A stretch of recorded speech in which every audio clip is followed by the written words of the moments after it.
السلام علیکم ورحمۃ اللہ وبرکاتہ۔ محترم ناظرین و سامعین، علمی گلدستہ یوٹیوب چینل پر آپ کا خیر مقدم ہے، استقبال ہے۔ میں آپ کا میزبان مفتی عبدالسلام قاسمی ایک بار پھر آپ کی خدمت میں سی ٹیٹ کے اردو کے معروضی سوالات کو لے کر حاضر ہیں۔ معروضی سوالات مطلب آبجیکٹیو کوشچنس۔ یہ کوشچنس ان اسٹوڈنٹ کے لیے ہیں جو سی ٹیٹ میں لینگویج 2 کے لیے اردو کو سلیکٹ کرتے ہیں۔ ویسے میں نے آپ کو پہلے بھی بتایا ہے کہ خواہ لینگویج 1 ہو یا لینگویج 2 ہو، دونوں کے سوالات ملتے جلتے ہیں، فرق صرف اسٹینڈرڈ اور تھوڑی سی کوالٹی کا ہوتا ہے۔ تو آپ کو دونوں کوشچن سے حل کرنا چاہیے، خواہ پیپر 1 ہو یا پیپر 2 ہو، دونوں کے لیے کام آ سکتا ہے۔ تو آئیے بلا تاخیر کے آگے بڑھتے ہیں۔ ہدایات: نیچے دی ہوئی عبارت کو پڑھیے اور دیے گئے متبادل میں کسی ایک مناسب ترین متبادل کا انتخاب کیجیے۔ سوال نمبر 121 سے 128 تک۔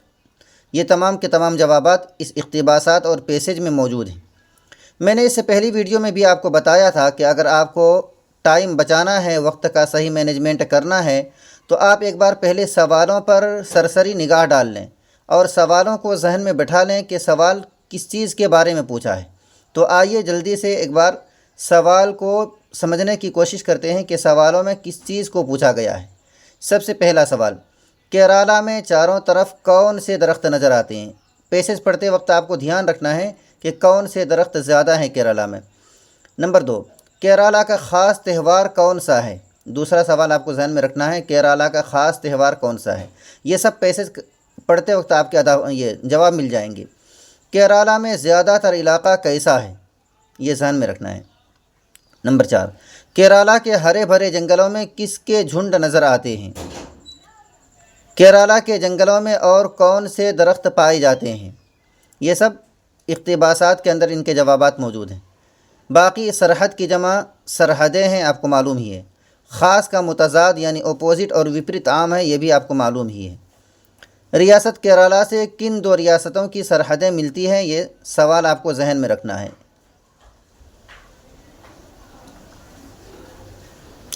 تو آئیے ان تمام سوالات کے پڑھنے کے بعد اب پیسج کو پڑھتے ہیں اور جواب کو فٹافٹ حاصل کرتے ہیں۔ ریاست کیرالہ کرناٹک کے جنوب مغرب میں واقع ہے۔ کہاں واقع ہے؟ جنوب اور مغرب میں۔ جنوب کہتے ہیں دکن کو اور مغرب کہتے ہیں پچھم کو، میں واقع ہے۔ اس ریاست سے کرناٹک اور تمل ناڈو کی سرحدیں ملتی ہے۔ ایک جواب آپ کو مل گیا۔ کس کی سرحدیں ملتی ہے؟ کرناٹک اور تمل ناڈو کی سرحدیں کیرالہ سے ملتی ہیں۔ کیرالہ میں چاروں طرف ناریل کے درخت ہی درخت نظر آتے ہیں۔ یہ سوال بھی آپ نے پڑھا تھا، جواب مل گیا۔ کیرالہ میں چاروں طرف ناریل کے درخت ہی درخت نظر آتے ہیں۔ کیرالہ کے معنی ناریل کا گھر ہے، یعنی یہی وجہ ہے کہ اس ریاست کا نام کیرالہ پڑا۔ یہاں کی زبان ملیالم ہے۔ کتھا کلی یہاں کا مشہور ناچ ہے اور اونم یہاں کا خاص تہوار ہے۔ یہ بھی سوال پوچھا گیا تھا آپ کو۔ یہ دیکھیے، کیرالہ کا خاص تہوار کیا ہے؟ اونم ہے۔ جنوبی ہندوستان میں سب سے زیادہ بارش کیرالہ میں ہی ہوتی ہے۔ یہاں کا زیادہ تر علاقہ پہاڑی ہے۔ یہ بھی سوال پوچھا گیا کہ وہاں کا زیادہ تر علاقہ کیسا ہے؟ پہاڑی ہے۔ گرمی بھی بہت پڑتی ہے۔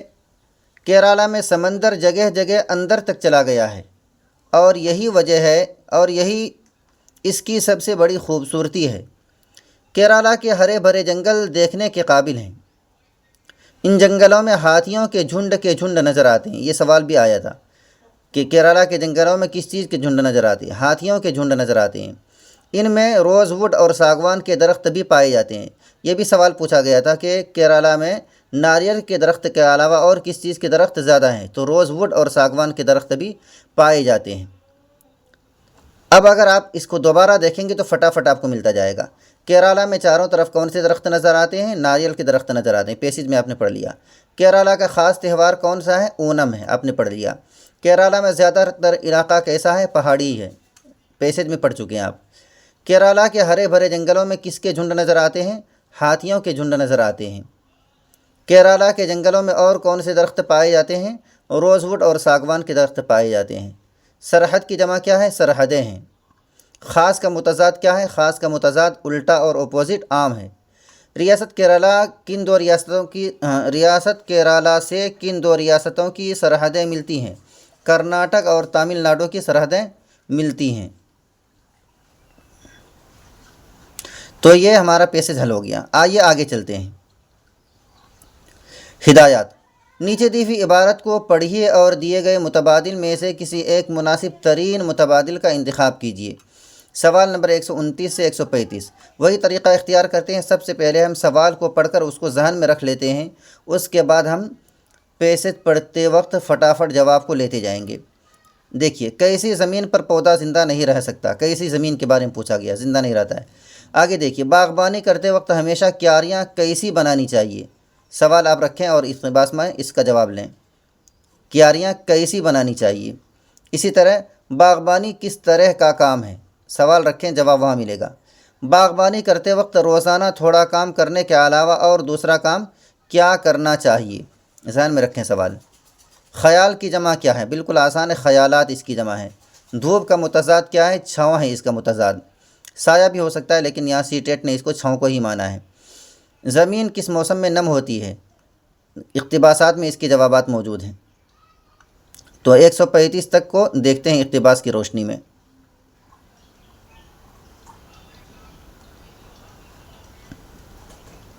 آئیے اقتباسات کو پڑھتے ہیں اور جواب لیتے ہیں۔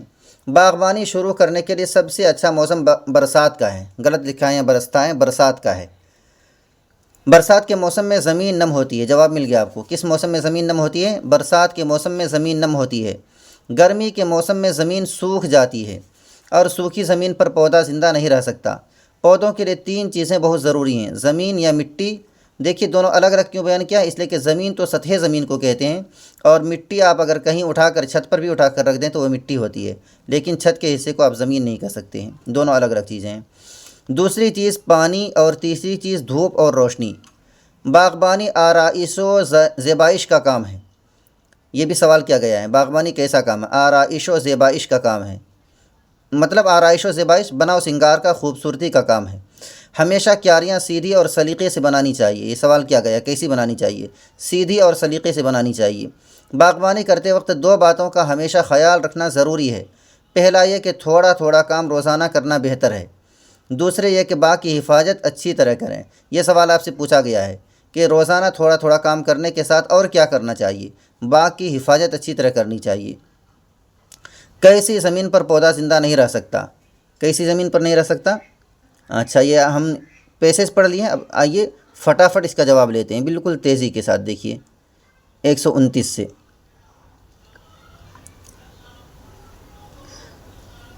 کیسی زمین پر پودا زندہ نہیں رہ سکتا؟ سوکھی زمین پر پودا زندہ نہیں رہ سکتا۔ باغبانی کرتے وقت ہمیشہ کیاریاں کیسی ہونی چاہیے؟ سیدھی اور سلیقے سے بنانی چاہیے۔ باغبانی کس طرح کا کام ہے؟ آرائش و زیبائش کا کام ہے۔ باغبانی کرتے وقت روزانہ تھوڑا تھوڑا کام کرنے کے علاوہ اور دوسرا کام کیا کرنا چاہیے؟ باغ کی حفاظت اچھی طرح کرنی چاہیے۔ خیال کی جمع خیالات، دھوپ کا متضاد چھاؤں، زمین کس موسم میں نم ہوتی ہے؟ زمین برسات کے موسم میں نم ہوتی ہے۔ یہ سب آپ پیسج میں پڑھ چکے ہیں۔ تو 135 تک کے سوالات آپ کے حل ہو گئے۔ میں نے جو طریقہ بتایا ہے، اگر آپ اس طریقے کو امتحان میں فالو کریں گے تو انشاءاللہ مجھے امید ہے کہ بعض سوال آپ 1 منٹ سے کم میں بھی حل کر سکتے ہیں، اور بسا اوقات پیسج کے سوالات تو آپ اگر 10 سوال ہیں تو آپ انشاءاللہ 5 یا 6 منٹ میں بھی کر سکتے ہیں۔ آئیے آگے چلتے ہیں۔ ہدایات: نیچے دیے ہوئے سوالوں کو پڑھیے اور دیے گئے متبادل میں سے کسی ایک مناسب ترین متبادل کا انتخاب کیجیے۔ 136۔ درج ذیل میں کون زبان کے اکتساب میں بچے کے لیے سب سے اہم رول ادا کرتا ہے؟ آپ دھیان دیں گے، اکتساب کے بارے میں پوچھا جا رہا ہے، یعنی مادری زبان۔ مادری زبان استاذ، گھر، اسکول، میڈیا۔ گھر میں سب سے زیادہ بچہ اپنی مادری زبان کو سیکھ سکتا ہے ماحول میں۔ 137۔ قواعد کے اصولوں کو یاد کرنا اس طریقہ کار کی بنیاد ہے۔ کون سا طریقے کی بنیاد ہے؟ ساختیاتی طریقہ، راست طریقہ، قواعد کا وضاحتی طریقہ اور فطری طریقہ۔ صحیح جواب کیا ہے؟ قواعد کا وضاحتی طریقہ، یہ کریکٹ جواب ہے۔ کیوں؟ اس لیے کہ کیا پوچھا ہے؟ قواعد کے اصولوں کو یاد کرنا۔ تو قواعد کے اصول مطلب قواعد کے بیسک اور قواعد کے گرامر کس میں بتائے جاتے ہیں؟ یہ کون سا طریقہ ہے؟ قواعد کا وضاحتی طریقہ۔ وضاحتی مطلب تفصیلی اور ڈیٹیل طریقہ یہی ہے کہ قواعد کے پہلے اصولوں کو یاد کرنا چاہیے، اس کے بعد قواعد وغیرہ میں آگے بڑھنا چاہیے۔ تو صحیح جواب کیا ہوگا؟ قواعد کا وضاحتی طریقہ۔ سوال نمبر 138، زبان کی آموزش میں کوئی اہمیت نہیں ہوتی ہے۔ یہاں آپ غور کریں گے تو یہاں مجھے لگ رہا ہے کہ لکھنے میں مس ہوا ہے۔ یہاں آموزش نہیں ہونا چاہیے، یہاں اکتساب ہونا چاہیے، کیونکہ آموزش کے بارے میں کوئی بھی جواب صحیح نہیں بن پا رہا ہے، سب کے سب جواب بالکل ملتے جلتے ہیں۔ یہاں اگر آپ آموزش کے بجائے اکتساب کو لے لیتے ہیں تو یہ ترجمہ والا جواب صحیح ہو جائے گا۔ آپ ایک بار پڑھ کے دیکھیے اکتساب کو۔ زبان کی اکتساب میں کوئی اہمیت نہیں ہوتی ہے، ترتیب کی اہمیت نہیں ہوتی ہے، جو چیز سن لیا اسی کو یاد کر لیا بچے نے۔ خود اعتمادی کی اہمیت نہیں ہوتی ہے، آموزشی رویے کی اہمیت نہیں ہوتی ہے، ترجمہ کی اہمیت نہیں ہوتی ہے۔ یہ ان تمام چیزوں کی اہمیت ہوتی ہے اور ترجمہ کی اہمیت نہیں ہوتی ہے۔ کس میں؟ زبان کے اکتساب میں۔ آپ فرق سمجھ رہے ہیں نا؟ اکتساب مادری زبان کے متعلق ہوتا ہے اور آموزش دوسری زبان کے متعلق ہوتا ہے۔ تو دوسری زبان تو ترجمہ ہی کی وجہ سے سیکھا جاتا ہے، ترجمہ کر کے ہی سیکھتے ہیں، اس میں ترتیب کا بھی خیال رکھنا پڑتا ہے، خود اعتمادی کی بھی ضرورت پڑتی ہے، مطلب اپنے آپ پر بھروسہ، اور آموزشی رویے کی بھی ضرورت پڑتی ہے۔ تو اگر آموزش کو ہم یہاں مانتے ہیں تو یہ سب کے سب جواب کیا ہیں؟ ملتے جلتے ہیں، سب کے سب جواب صحیح ہیں۔ اور اگر ہم اکتساب کو مانتے ہیں یہاں پر تو پھر یہ سب کے سب غلط ہو جائیں گے اور ترجمہ والا صحیح ہو جائے گا، چونکہ زبان کے اکتساب میں ترجمہ کی کوئی ضرورت نہیں پڑتی ہے۔ مجھے امید ہے کہ آپ نے یہ سوال سمجھا ہوگا۔ زبان کی آموزش کے بجائے یہاں کیا ہونا چاہیے؟ اکتساب ہونا چاہیے۔ آئیے آگے چلتے ہیں۔ اگر اس میں کوئی بات آپ کو سمجھ میں نہ آئے تو آپ کمنٹ کر کے ضرور پوچھ سکتے ہیں۔ سوال نمبر 139، آپ بچوں کو لکھنے کے بارے میں بتانے کے لیے ایک استاذ کی حیثیت سے کیا کریں گے؟ بچوں کو لکھنے کے بارے میں بتانا ہے تو کیا لکھوائیں گے؟ نمبر 1، بچوں سے اس زبان کے حروف تہجی لکھنے کے لیے کہیں گے۔ بچوں کو اپنے خیالات قلم بند کرنے کا موقع فراہم کیا جائے گا۔ بچوں سے پہلے یاد کرنے اور پھر خوش خط انداز میں ایک اقتباس لکھنے کے لیے کہا جائے گا۔ بچوں کو تختہ سیاہ سے حروف کو لکھنے کا موقع فراہم کیا جائے گا۔ ان تمام چیزوں کو اگر آپ سمجھیں گے تو آپ اس سوال پر سب سے پہلے دھیان دیں کہ مخاطب کون ہے؟ بچے ہیں۔ بچوں کو آپ لکھوانا چاہتے ہیں تو کیا لکھوائیں گے؟ چونکہ بچوں کے زبان سیکھنے کا مقصد کیا ہوتا ہے؟ اپنے خیالات و جذبات کو ادا کرنا اور دوسروں کے سامنے بیان کرنا۔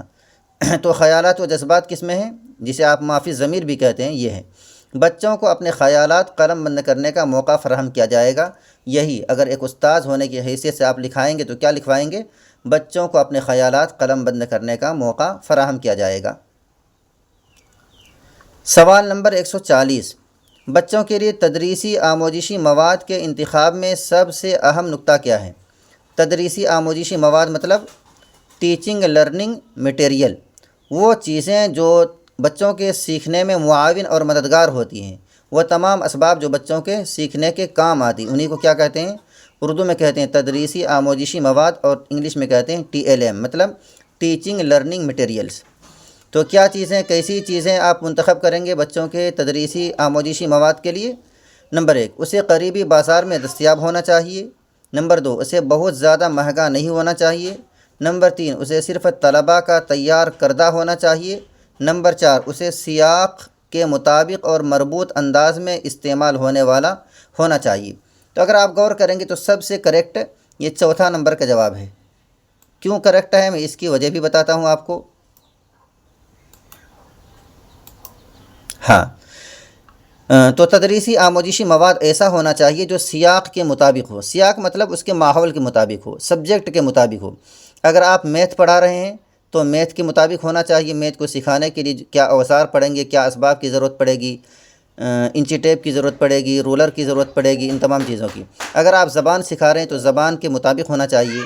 تو کیسا ہونا چاہیے؟ سیاق کے مطابق ہونا چاہیے، اور مربوط انداز میں استعمال ہونے والا ہونا چاہیے۔ جو ماحول ہے، جس کلاس میں جس چیز کی ضرورت ہے اس سے ملتا جلتا ہونا چاہیے۔ مربوط کے معنی ملا ہوا۔ تو سب سے کریکٹ جواب کیا ہوگا؟ یہ چوتھا نمبر کا ہوگا۔ ہاں، تدریسی آموزشی مواد ایسا ہو جو سیاق کے مطابق ہو اور مربوط انداز میں استعمال ہونے والا ہونا چاہیے۔ سوال نمبر 141، دوسری جماعت کے چند طلباء کو بعض صوتیوں کی ادائیگی میں پریشانی ہوتی ہے۔ صوتیوں مطلب آواز کے ادا کرنے میں، بولنے میں۔ طلباء کی اس پریشانی کو حل کرنے کے لیے سب سے مؤثر، سب سے زیادہ پرفیکٹ حکمت عملی کیا ہوگی؟ نمبر 1، انسانی منہ کے ایک ماڈل کے استعمال سے خاص صوتیہ کی حامل ادائیگی کے نقطوں کو پیش کرنا چاہیے۔ کیا کہہ رہا ہے؟ کہ انسانی منہ کی طرح ایک ماڈل بنایا جائے اور اسے طلباء کے سامنے پیش کیا جائے۔ ماڈل کے استعمال سے خاص صوتیہ کی حامل ادائیگی کے نقطوں کو، ایک منہ نما ماڈل بنایا جائے اور بچوں کو بتایا جائے کہ منہ کے اس حصے سے اس طرح سے یہ آواز نکلتی ہے۔ نمبر 2، اسے ہم قافیہ لفظوں اور پورے لفظ میں صوتیہ کی تخلیق اور شناخت جیسی جوڑواں سرگرمی کا کم سے کم استعمال کرنا چاہیے۔ کیا کہا؟ ہم قافیہ، قافیہ کہتے ہیں وزن، ایک جیسا، وزن کے اندر، بولنے کے اندر، لہجے کے اندر، اور پورے لفظ میں صوتیہ کی تخلیق۔ صوتیہ کہتے ہیں آواز کو، اور تخلیق کہتے ہیں بنانے کو، اور شناخت کہتے ہیں پہچان کو، اور شناخت جیسی جوڑواں سرگرمی کا کم سے کم استعمال کرنا چاہیے۔ نمبر 3، متن کو بآواز بلند پڑھنا چاہیے۔ با کے معنی ساتھ، بآواز بلند مطلب بلند آواز کے ساتھ پڑھنا، اور صوتیوں کو نمایاں کر کے ان کے استعمال کی وضاحت کرنی چاہیے۔ نمبر 4، طلباء کو مشق دی جائے تاکہ اسے بار بار دہرا کر اپنی پریشانی پر قابو پا سکیں۔ تو اس جواب کے سلسلے میں وضاحت کر دوں کہ سی ٹیٹ نے اس کو کریکٹ مانا ہے، لیکن میرا یہ ذہن کہتا ہے کہ جواب یہ کریکٹ نہیں ہونا چاہیے۔ کریکٹ جواب اور درست جواب یہ ہونا چاہیے، کیونکہ آپ اس کو پڑھ کر دیکھیں کیوں یہ جواب صحیح ہوگا۔ اسے ہم قافیہ لفظوں اور پورے لفظ میں صوتیہ کی تخلیق اور شناخت جیسی جوڑواں سرگرمی کا کم سے کم استعمال کرنا چاہیے لکھا ہے۔ اگر کم استعمال کرے گا تو وہ جو بعض آواز وہ نہیں نکال پا رہا ہے تو پھر اس کو کیسے نکال پائے گا؟ اس لیے میری رائے یہ ہے کہ جواب یہ درست ہونا چاہیے۔ متن کو بآواز بلند پڑھنا، متن کو بالکل زوردار آواز سے پڑھے گا، اور صوتیوں کو نمایاں کر کے ان کے استعمال کی وضاحت کرنی چاہیے۔ جو آواز ہے، متن کی جو آواز ہے، ان کے استعمال کر کے ان کی وضاحت کی جائے گی کہ یہ آواز فلاں جگہ سے اس طرح سے نکلتی ہے۔ تو میری رائے ہے کہ یہ جواب درست ہونا چاہیے۔ آپ حضرات اپنی رائے کو کمنٹ باکس میں ضرور بتائیں کہ آپ کے مطابق جواب یہ درست ہوگا یا یہ درست ہوگا۔ بہرحال 1 نمبر اور 4 نمبر تو درست نہیں ہو سکتا۔ آئیے آگے چلتے ہیں۔ سوال نمبر 142، تدریس کے کس طریقے میں پہلے قواعد کے اصولوں پر توجہ دی جاتی ہے، پھر اسی بنیاد پر بہت سی مثالیں پیش کی جاتی ہیں؟ استقرائی طریقہ، استخراجی طریقہ، قواعد کے وضاحت کا طریقہ اور راست طریقہ۔ تو یہ دونوں چیزیں ہی یہاں پر مطلوب ہیں، استقرائی طریقہ یا استخراجی طریقہ۔ استخراجی طریقہ کسے کہتے ہیں؟ یہاں پر درست استخراجی طریقہ ہی ہوگا۔ استخراجی طریقے میں سب سے پہلے قواعد بتائے جاتے ہیں اور اس کے بعد مثالیں دی جاتی ہیں، اور استقرائی طریقے میں پہلے مثالیں دی جاتی ہیں اور بعد میں قواعد بتلائے جاتے ہیں۔ تو مدارس کی تعلیم کا طریقہ یہی ہے، چونکہ میں الحمدللہ مدارس کا طالب علم ہوں، پڑھا ہوا ہوں۔ وہاں کیا پیش کیا جاتا ہے؟ پہلے قواعد رٹوائے جاتے ہیں، اس کے بعد مثالیں پیش کی جاتی ہیں۔ اور سی ٹیٹ وغیرہ اکثر اسکول کی تعلیم کون سے طریقے کو اپناتا ہے؟ استقرائی طریقے کو اپناتا ہے۔ کیا ہوتا ہے اس میں؟ پہلے مثالیں دی جاتی ہے اور اس کے بعد قواعد بتلائی جاتی ہیں۔ تو یہاں کیا پوچھا ہے؟ تدریس کے کس طریقے میں پہلے قواعد کے اصولوں پر توجہ دی جاتی ہے، پھر اسی بنیاد پر بہت سی مثالیں پیش کی جاتی ہیں۔ کس طریقے میں؟ استخراجی طریقے میں ایسا ہوتا ہے۔ سوال نمبر 143، آموزگار کس طرح زبان کا اکتساب کرتا ہے؟ اکتساب مطلب مادری زبان کس طرح سے حاصل کرتا ہے؟ فطری تعاملی ماحول میں زبان کو برت کر۔ بالکل کریکٹ جواب یہی ہے، یہ سب نہیں ہے۔ زبان کی ساخت کا تجزیہ کر کے، ساخت مطلب بناوٹ پر تجزیہ نہیں کر سکتا ہے چھوٹا بچہ۔ زبان کے ادب کا مطالعہ کر کے، چھوٹا بچہ زبان کے ادب اور ساہتیہ کا مطالعہ نہیں کر سکتا۔ زبان کے بولنے والوں کی ثقافت کا مطالعہ کر کے، ثقافت تہذیب کا بھی چھوٹا بچہ مطالعہ نہیں کر سکتا۔ سب سے کریکٹ جواب کیا ہے؟ چھوٹا بچہ جو مادری زبان سیکھتا ہے، فطری تعاملی ماحول میں زبان کو برت کر استعمال کرتا ہے۔ سوال نمبر 144، درج ذیل میں سے کون لطیف حرکی مہارت کو فروغ دینے کی مثال ہے؟ اس جملے کو آپ سب سے پہلے سمجھنے کی کوشش کریں۔ لطیف حرکی مہارت کو فروغ دینا، لطیف کہتے ہیں بالکل باریک بھی، چھوٹا سے چھوٹا، حرکی متحرک سے بنا ہے، اور مہارت آپ جانتے ہیں کسی چیز کے اندر ٹیلنٹ کو کہتے ہیں۔ فروغ کہتے ہیں بڑھاوا دینا اور ترقی دینا۔ تو درج ذیل میں سے کون لطیف حرکی مہارت کو فروغ دینے کی مثال ہے؟ اسے کہتے کیا ہیں انگلش یا ہندی میں؟ اسی کو انگلش میں آپ کہیں گے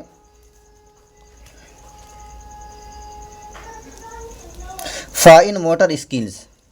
لطیف حرکی مہارت کو آپ انگلش میں فائن موٹر اسکلز کہیں گے، اور ہندی میں اسی کو آپ سکشم موٹر کوشل کہیں گے۔ مطلب کیا ہے اس کا؟ زبان کے سب سے چھوٹے اعضاء، زبان کے سب سے چھوٹے چھوٹے حصے جس کام میں جس چیز میں استعمال کیے جاتے ہیں اسی کو اردو میں لطیف حرکی مہارت کہتے ہیں، ہندی میں سکشم موٹر کوشل کہتے ہیں، اور انگلش میں فائن موٹر اسکلز کہتے ہیں۔ تو آئیے سمجھتے ہیں کہ اس میں جواب کون سا درست ہوگا۔ ایک چیز ہے چڑھنا، اچھلنا کودنا، لکھنا اور پڑھنا۔ تو زبان کی سب سے چھوٹی چھوٹی چیزیں کس میں استعمال ہوتی ہے؟ لکھنے میں استعمال ہوتی ہے۔ لکھنے میں انگلیوں کا استعمال ہوتا ہے، ہاتھ کا استعمال ہوتا ہے، آنکھ کا استعمال ہوتا ہے۔ تو یہ سب چیزیں کیا ہیں؟ انگلیاں، آنکھ، یہ سب کیا ہے؟ چھوٹی چھوٹی چیزیں ہیں۔ پڑھنے میں بھی استعمال ہوتا ہے، لیکن پڑھنے کے بالمقابل چھوٹی چھوٹی زیادہ چیزوں کا استعمال لکھنے میں ہوتا ہے۔ اس لیے صحیح جواب کیا ہوگا؟ جواب نمبر 3 صحیح ہوگا، لکھنا۔ سوال نمبر 145، استاذ کے ذریعے پوچھے گئے سوالات میں سے کون سوال کلاس روم میں کثیر لسانیات کو فروغ دیتا ہے؟ کون سا سوال اس میں ایسا ہے جو کثیر لسانیات بہو بھاشک کو فروغ دیتا ہے، بڑھاوا دیتا ہے؟ ایک غبارہ اڑ کر کتنی اونچائی تک جا سکتا ہے؟ نمبر 2، سبزیوں کے نام اپنی زبان میں لکھیں۔ نمبر 3، کیا آپ کے پاس کوئی پالتو جانور ہے؟ نمبر 4، کیا تم خط لکھ چکے ہو؟ تو آپ دیکھیں کہ کون سا سوال کثیر لسانیات اور بہو بھاشک کو فروغ دیتا ہے، بڑھاوا دیتا ہے۔ اس پر آپ دھیان دیں، سبزیوں کے نام اپنی زبان میں لکھیں، یہی سب سے کریکٹ جواب ہے، جواب نمبر 3۔ کیوں؟ اس لیے کہ ایک کلاس روم میں کئی زبانوں کے بچے ہو سکتے ہیں اور ہوتے بھی ہیں، تو اگر کئی زبانوں کے بچے اپنی اپنی زبان میں سبزیوں کے نام لکھیں گے تو گویا کہ کئی زبانوں میں سبزیوں کے نام لکھے جائیں گے۔ تو یہی سوال کیا ہے؟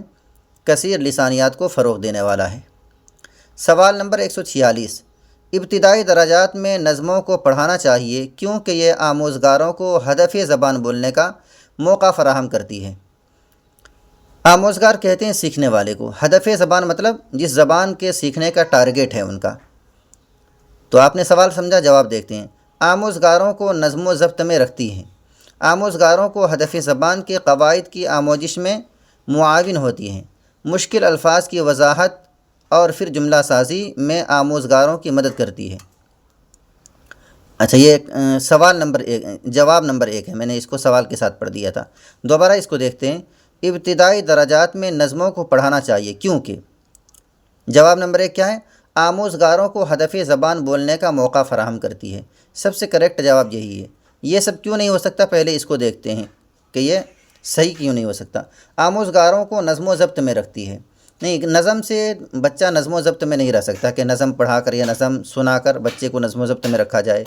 اسی طرح آموزگاروں کو ہدف زبان کے قواعد کی آموزش میں معاون ہوتی ہے، نہیں، یہ بھی صحیح نہیں ہے، کیونکہ نظم اور نعت وغیرہ کے اندر قواعد سے بحث نہیں کی جاتی ہے، بسا اوقات قواعد کو توڑ بھی دیا جاتا ہے۔ نظم کے بہت ساری چیزوں کی رعایت کرنے میں، قافیہ یا آواز کی رعایت کرنے میں قواعد کو بھی توڑ اور چھوڑ دیا جاتا ہے، تو قواعد سے کوئی تعلق نہیں ہے نظم کا۔ اسی طرح مشکل الفاظ کی وضاحت بھی نظم میں نہیں ہوتی ہے۔ تو سب سے بیسٹ اور سب سے کریکٹ کیا ہے؟ آموزگاروں کو ہدف زبان بولنے کا موقع فراہم کرتی ہے۔ جس زبان کو سیکھنے کا ٹارگیٹ رکھتا ہے اس زبان کے بولنے کا موقع فراہم کرتی ہے نظم۔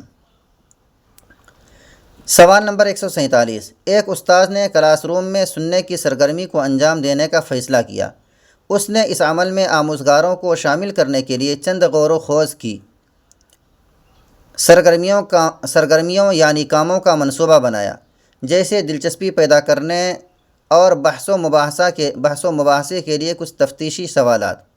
اس طرح کی تیاریاں ہوتی ہیں: سننے سے پہلے کی سرگرمیاں، سننے کے درمیان کی سرگرمیاں، سننے کے بعد کی سرگرمیاں اور سننے کی سرگرمیوں کی توسیع اور اتباع۔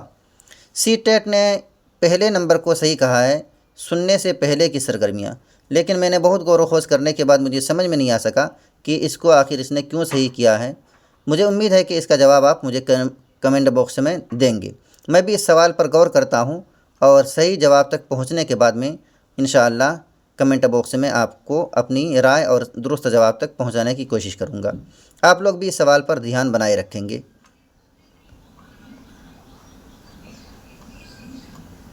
سوال نمبر 148، درج ذیل میں سے کون زبان کی کلاس میں تصویر یا پوسٹر کے استعمال کے حوالے سے صحیح نہیں ہے؟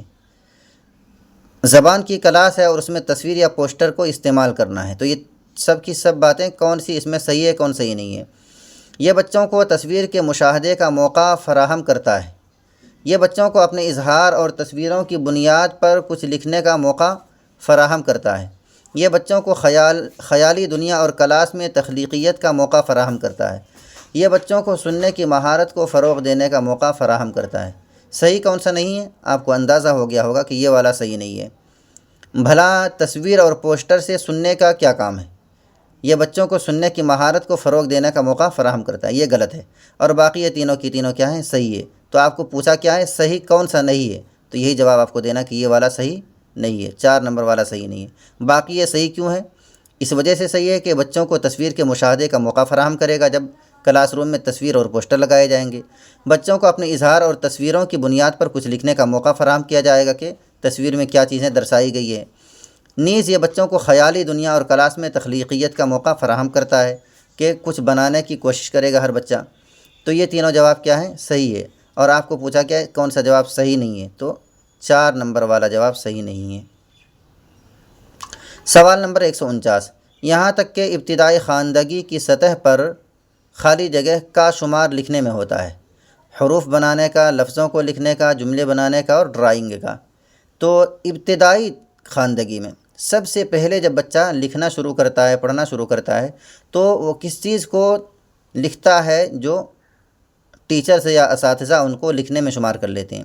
سب سے ابتدائی ماحول میں جب اسے حروف بھی لکھنا نہیں آتا، لفظ بھی لکھنا نہیں آتا اور ابتدائی سطح پر وہ جملے بھی نہیں بنا سکتا، تو سب سے پہلے کیا بنا سکتا ہے؟ ڈرائنگ بنا سکتا ہے، کسی چیز کی چھوٹی چھوٹی چیزوں کی تصویر بنا سکتا ہے۔ تو یہ بھی اساتذہ ان کو کس میں شامل کر لیتے ہیں؟ لکھنے میں ہی شامل کر لیتے ہیں۔ تو اس کو آپ جوڑ کر دیکھیے، جواب درست ملے گا۔ یہاں تک کہ ابتدائی خواندگی کی سطح پر ڈرائنگ کا شمار لکھنے میں ہوتا ہے۔ ڈرائنگ یعنی چھوٹی چھوٹی چیزوں کی تصویر بنانا بھی لکھنے میں ہی شامل ہو جاتا ہے، شمار ہو جاتا ہے۔ سوال نمبر 150، درج ذیل میں سے کون آموزگاروں کی زبان کی جانچ کے بارے میں سب سے اہم ہے؟ اگر آپ کو یہ جانچ کرنا ہو کہ آموزگار نے کتنا سیکھا، کیسے سیکھا، تو سب سے بیسٹ جانچ کا طریقہ کیا ہے؟ Check list, rating scale, port folio اور تعامل۔ سب سے بیسٹ طریقہ کیا ہے؟ پورٹ فولیو ہے۔ پورٹ فولیو کیوں ہے؟ پورٹ فولیو میں کیا ہوتا ہے؟ پورٹ فولیو میں اس کی حاضری کے تناسب کو دیکھا جاتا ہے، اس کے سیکھنے کے معیار کو دیکھا جاتا ہے اور ان کے بارے میں کافی ساری تفصیلیں ذکر کی جاتی ہیں۔ پورٹ فولیو ہوتا کیا ہے؟ یہ ایک فائل یا مجموعہ ہے جس میں بچوں کے سیکھنے کا عمل، ان کی سرگرمیاں، کامیابی، ترقی اور تنزلی، ان تمام چیزوں کو اس میں پیش کیا جاتا ہے پورٹ فولیو میں۔ تو اگر آپ کو طالب علم کے زبان کو جانچنا ہو کہ اس نے کتنا سیکھا ہے، تو جانچنے کا سب سے بیسٹ طریقہ کیا ہے؟ پورٹ فولیو ہے۔ ریٹنگ اسکل کیوں نہیں ہو سکتا؟ اس لیے کہ ریٹنگ اسکل میں صرف ان کو معیار کو جانچا جاتا ہے، درجات کو جانچا جاتا ہے۔ ریٹنگ اسکل کہتے ہیں درجہ بندی کا پیمانہ، کون بچہ سب سے زیادہ جانتا ہے، کون کم جانتا ہے، کون میڈیم طریقے کا جانتا ہے۔ تو ریٹنگ اسکیل میں کیا ہوتا ہے؟ درجہ بندی ہوتی ہے، اور پورٹ فولیو میں ہر بچے کی الگ الگ پوری تفصیل ہوتی ہے۔ تو آموزگاروں کی زبان کی جانچنے کا سب سے بیسٹ طریقہ کیا ہے؟ پورٹ فولیو ہے۔ مجھے امید ہے کہ آج کی یہ ویڈیو آپ کو پسند آئے گی۔ اگر ویڈیو پسند آئے تو اپنے دوست و احباب کے ساتھ شیئر فرمائیں۔ میرے پڑھانے کا طریقہ اور انداز آپ کو کیسا لگا؟ اگر پسند آیا تو آپ لائک کریں، اور اگر کسی طرح کی کمی محسوس ہوئی تو اس کو بھی آپ کمنٹ باکس میں ضرور درج فرمائیں۔ اور اس طرح کی مزید ویڈیوز کے لیے، اردو قواعد، گرامر کے لیے اور شی ٹیٹ کے خاص طور پر اردو کے ہر طرح کے سوالات کے لیے آپ ہمارے چینل کو سبسکرائب فرمائیں۔ شکریہ، جزاکم اللہ خیرہ۔